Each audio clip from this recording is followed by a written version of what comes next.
everybody. It is John C. Morley, serial entrepreneur here. Welcome to Science Fridays and How to Network with John. So before we start today's experiment, which is how humans are synonymous with magnetism, I need to give you a little bit of a disclaimer and a warning.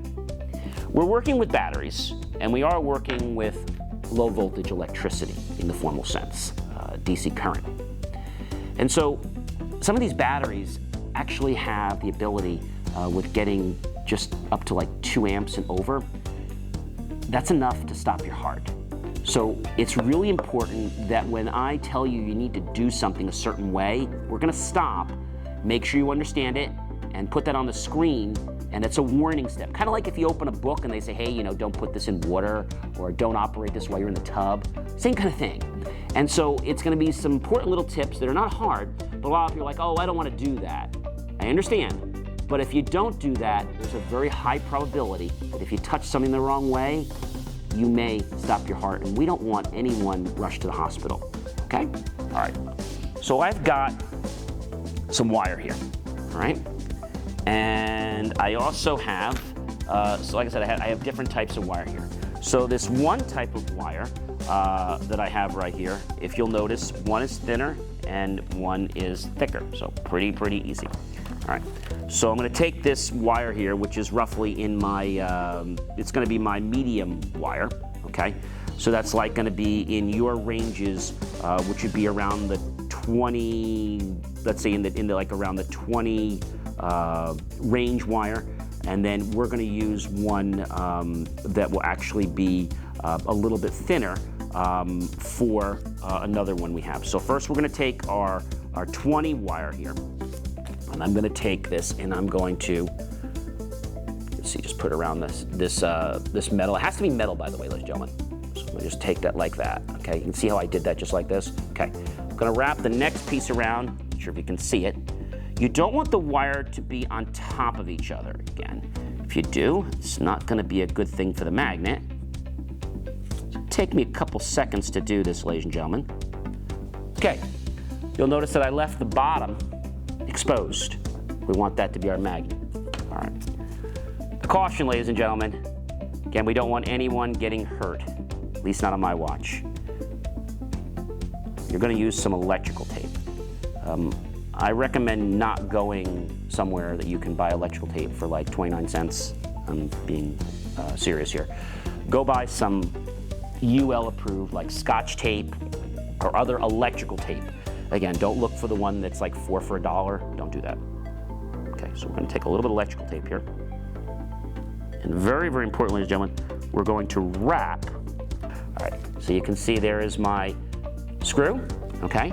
And actually right now, that screw is actually being used right now with our 20 wire. All right, so my 20 wire is going to be my wire that is thinner, okay? Because remember we said, if the number is going to be higher, okay, it's going to have a certain number to it. So 20, and then if we go to 22, 22 is going to be even thinner, all right? So 30 would be even thinner than this. So again, remember, the higher the number, the thinner the wire. I know that confuses a lot of people. All right, I've got a 9-volt Energizer battery right here. Take a piece of tape. I'm going to take one end here and apply. It doesn't really matter which end you take. And go ahead and just fasten that to our battery like so. So why are we doing magnets today, and how are they synonymous with people? Well, when we think about life, okay, and we think about intention is all about what we focus on. And what we focus on has a way of magnetically attracting that into our life. You might have heard me talk about this before. It's called the reticular activating system. It's something that you were born with. The reticular activating system was actually designed to keep us alive and help us hunt and what we call our fight or flight mechanism. However, the reticular activating system is not designed to make you successful. The reticular activating system is designed to keep you alive. That's its function. So when you push the limit a little bit, you have to kind of retrain your reticular activating system. But what you can do is you can focus on things. If I put positive energy on something, I'm going to attract positive things in my life. If I focus on all the negative things or the lack, or sometimes people say, oh my gosh, I don't have anything, I don't have any money. You're going to focus more on what you don't have, and you're going to bring more of what you don't have in your life. Now, each one of these wraps, of these coils, I basically built a solenoid by putting these wires around, the technical term. And so each wrap is an intention.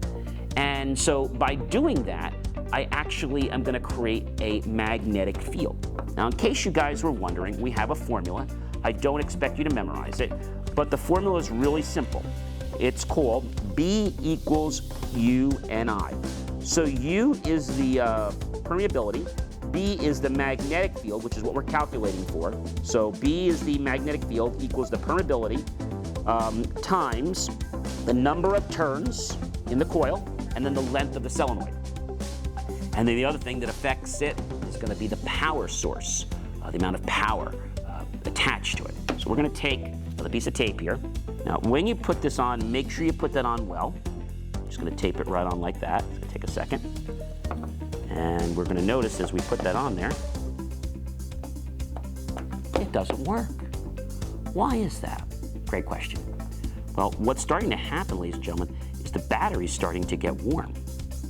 So there's not enough energy in this battery to be able to pick up these magnets. This is what you do in life. Sometimes you're like, well, I want a new car, or I want an A on an exam, or maybe I want something in my life, maybe it's a trip, but you don't put a lot of intention on it, okay? You just kind of like, if it happens, it happens, right? But you really don't focus on it.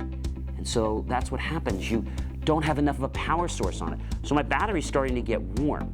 And so there's not enough in here to be able to power this little screw. All right, so let's take that off. In a moment, we're gonna take a look at the 6 volt, and we're gonna see that it's not just gonna be able to pick up a couple paper clips, let's see if it can pick up a few more. So let's try that out now. And then, everyone see that? Okay, and you can also notice that the battery, because of the heat and the resistance, it was already starting to get warm because of just that little bit. So the resistance on that already started to get this to be warm in just that little bit of time. So this is a lot of power that went through this, and this thing got pretty hot. All right, ladies and gentlemen, so what did we learn today with Science Friday with John and how to network? Well, we learned that humans are like magnets. We learned that when we don't have enough energy, like our thoughts, nothing happens. It backfires. This battery, you couldn't tell, but it was starting to get warm. And so nothing was really happening except the battery was starting to get warm. And so when you just put a little bit of effort out there, like, I want to do something, you feel good, like a tiny bit, but nothing really happens, right? It doesn't get out into the world. You have a little bit of a good feeling, but then it kind of dwindles. Eventually, this battery would have probably just went down to nothing because it would have just wasted everything it had inside its reserve. We went over here to this battery, and we started to notice that within just a few seconds, this battery actually started to smoke because there was so much resistance, okay? But it was able to pick up quite a bit. That's why when we talk about large electromagnets that you see for like wrecking sites and things like that, they have to be cooled pretty well, or they could catch on fire, all right? So the lesson here is that when you want to track something in your life, just like we had to put more force, more effort into it, you have to put more intention into it. Well, listen, ladies and gentlemen, I hope that you enjoyed How to Network Science Fridays with John. If you are a school in the New Jersey area and you would like us to come to your school to do a How to Network Science Fridays with John, drop us a note below or visit our website, and we'd be more than happy to talk with you about that. If you haven't already, ladies and gentlemen, like this video. And if you're on YouTube, go ahead and smash that bell notification icon, because I know you want to get more great content. Be prepared to be amazed, because we're going to share some real marvels of life and how they may just get you where you want to be sooner than you think.